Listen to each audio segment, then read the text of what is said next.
Alright, so we've got the 89 Honda CRX SI, and I installed a right lower control arm, and I'm going to install the left.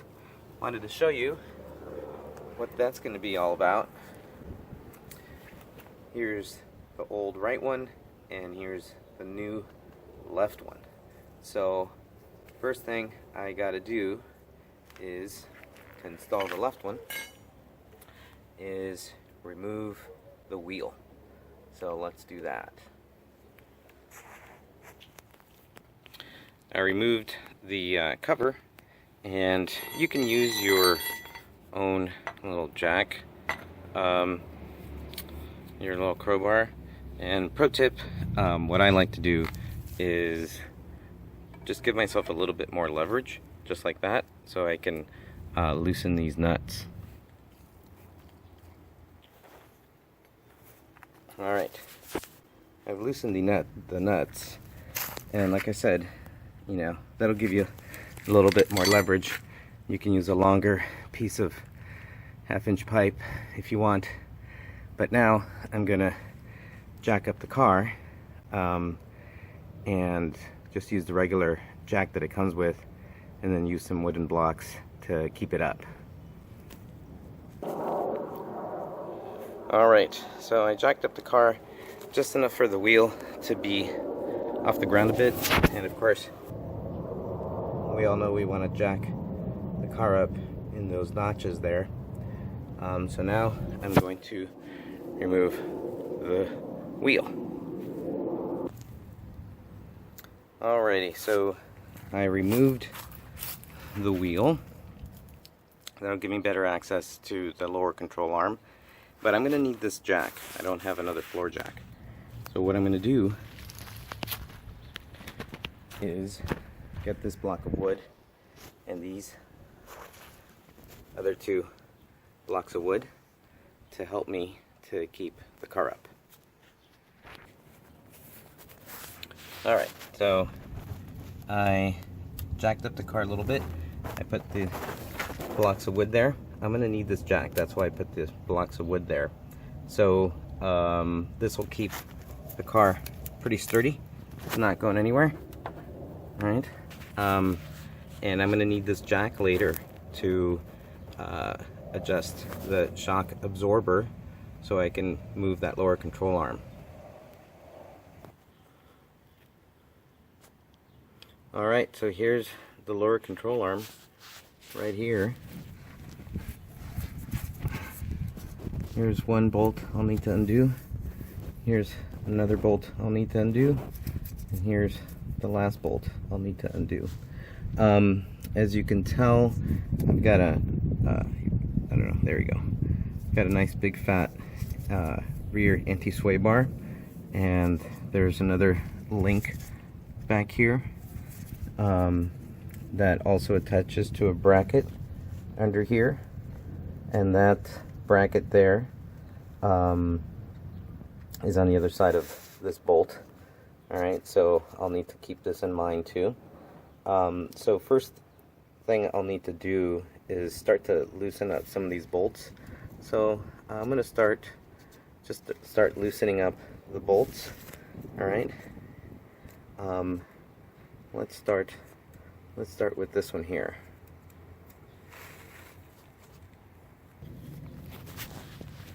Alright, for you Honda folks, I don't know if this is sacrilegious or what, but I am using a 9/16 socket wrench here. 9/16. See if we can, it looks like it fits pretty well, so I'm going to use this to loosen this guy, and it'll probably fit up here as well.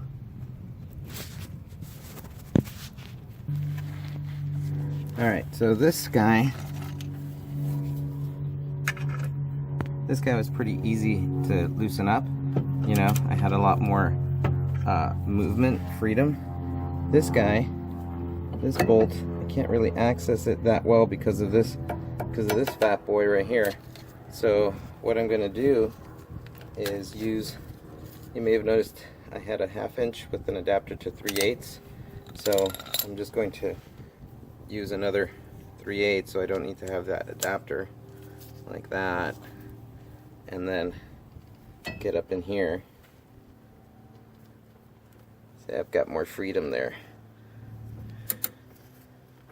Okay, so I'm going to loosen up, but I'm going to use both hands to loosen this bad boy up. Another angle, I actually came to the right side of the car to pull on this thing, and it came off easy peasy. Alright, let's go to that one connected to the shock right there.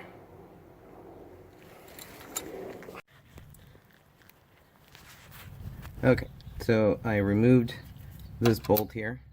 Alright, that's the shock.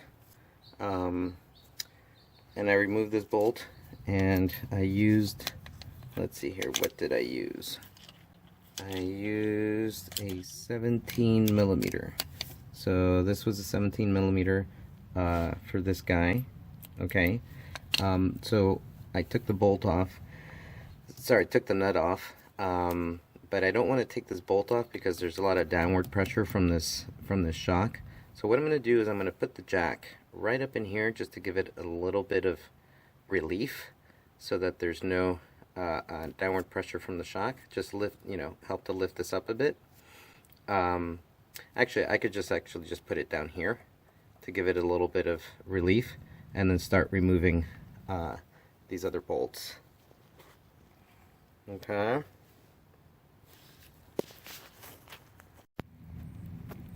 Alrighty, so I removed this bolt, and that's what it looks like. Now I'm going to remove this bolt right here.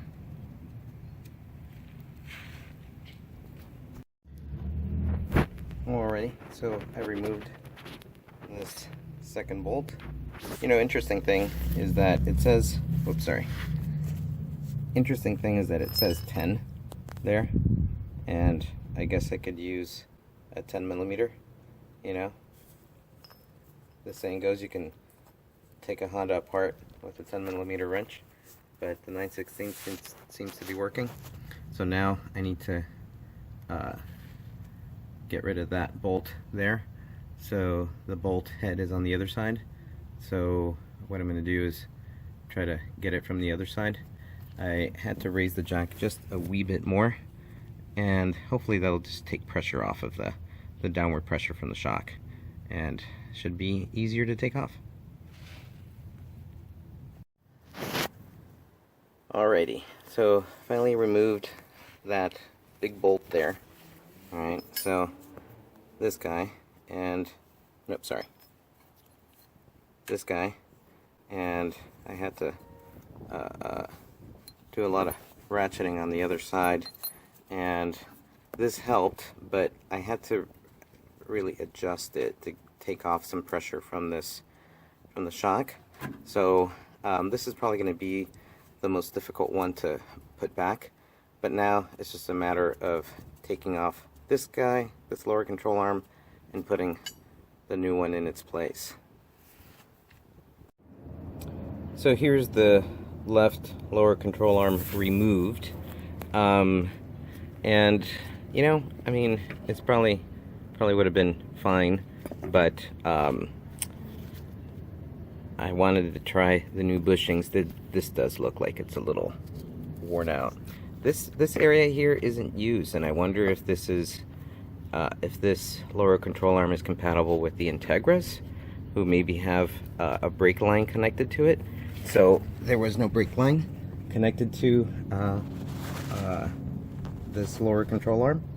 So this is what it looks like. And the other thing to remember, that I had to remember, is that this bracket here for the anti-sway bar, let me get my finger out of the way, has 2 holes, and this is the lower one, is the one that was being utilized. So I want to make sure I go back into this this hole, right, to match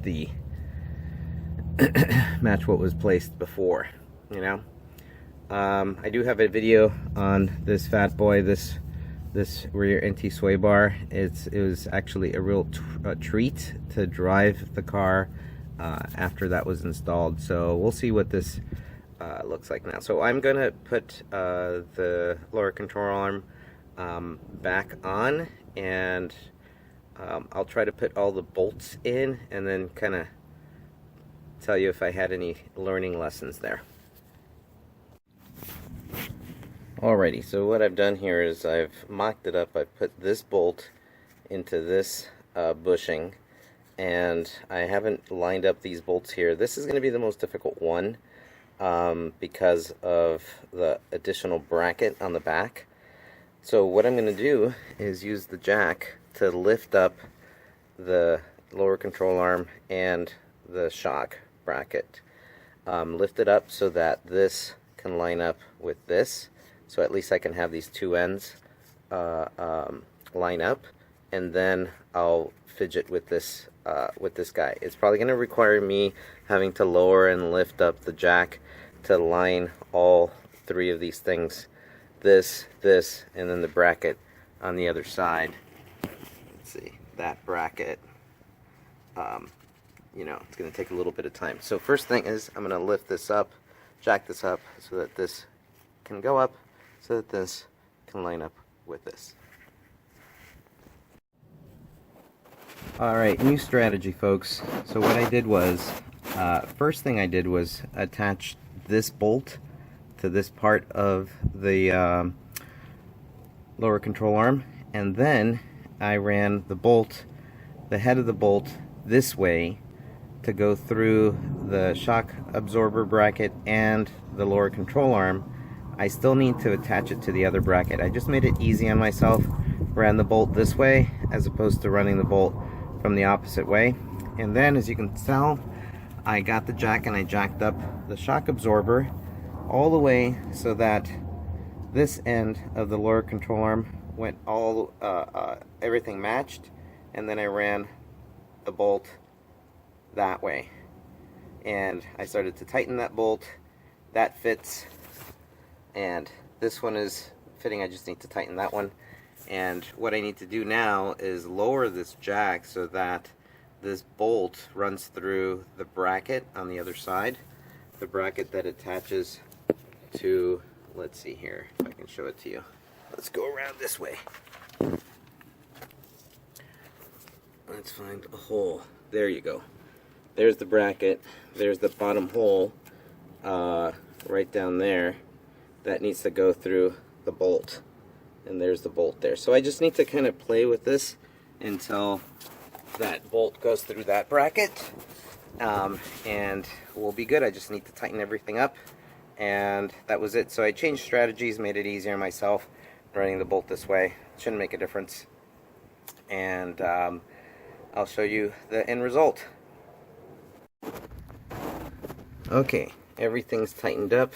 This is tightened, the bolt is on the other side, which is fine, and this is tightened. Now, you know, I do have a question. Torque specs. I don't know what the torque specs are for these guys. I don't know if it's 25, 29 pounds, 75 pounds, but I tightened it to the point where, like how I felt it was tight. And how much force I felt I needed to apply to loosen them. I didn't really need a whole lot of force to loosen them, so I kind of put that, try to jimmy it and try to put that much force to tighten it. So I'll go back, and if I find the torque specs to these, then I'll mention it in the comments. But right now, if anyone has any suggestions on what the torque specs are for these guys, please let me know, and I'll go back and tighten this. So it looks good. The bracket is attached. Let's look at it from over here. There it is. There's the bracket, and I made sure that it was in the bottom hole. Okay. It definitely helps to have two ratchets so that I can tighten this up really well, and two sockets, right? So now I'm going to reattach the wheel, and go from there. So this is what it looks like afterwards. I'm actually gonna drive it around a little bit and then go back underneath and tighten these the bolts a bit, just to make sure that they're tightened after the drive. Alright, so lowered the car, took it for a little drive around the block. Felt pretty good actually. So I'm just going to get the torque wrench and snug these up, and I'll look at the right one as well. And that's it, you guys. So pretty simple. If you have any questions, just put them in the comments below. Thanks.